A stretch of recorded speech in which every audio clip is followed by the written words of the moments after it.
Here's a Google for direct price discrimination decisions.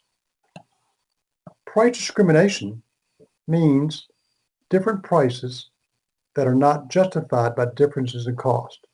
This is a firm charges two different prices for the same or very similar products, and these differences in price are not justified by the differences in cost.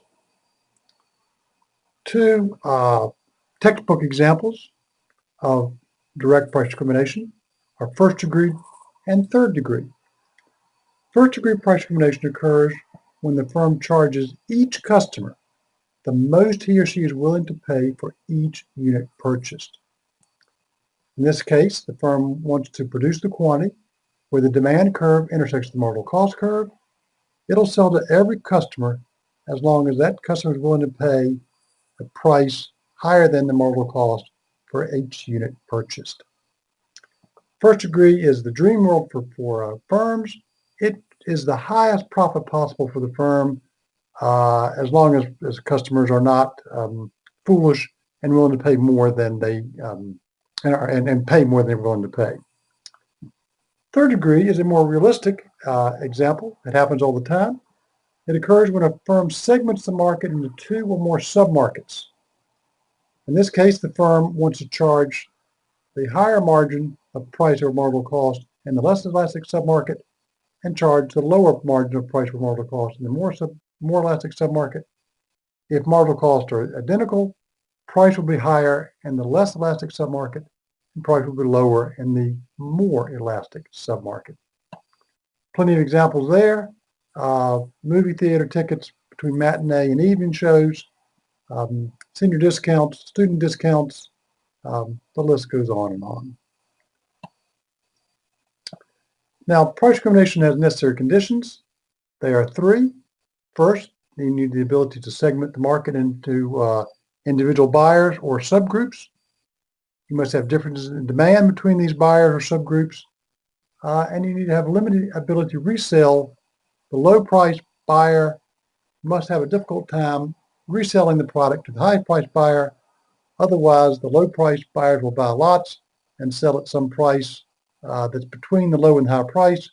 It'll ruin the high-price market and drive down price there, and in the process also drive up price in the low-price market. So arbitrage, or the ability to resell, tends to be the death of price discrimination.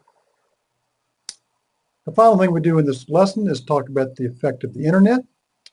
The internet has had contradictory impacts on the ability of firms to discriminate in price. First, or on one hand, it has lowered information cost and made the ability and increased the ability to resell. This is going to reduce the ability for firms to discriminate in price.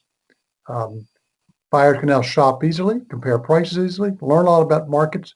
They can learn much more about prices and availability of goods and services than they used to. They can also turn around and buy something cheap and turn around and sell it in a worldwide market using eBay or Amazon. So the lower information cost and the greater ability to resell, both of those tend to drive down the ability for firms to discriminate in price. On the other hand,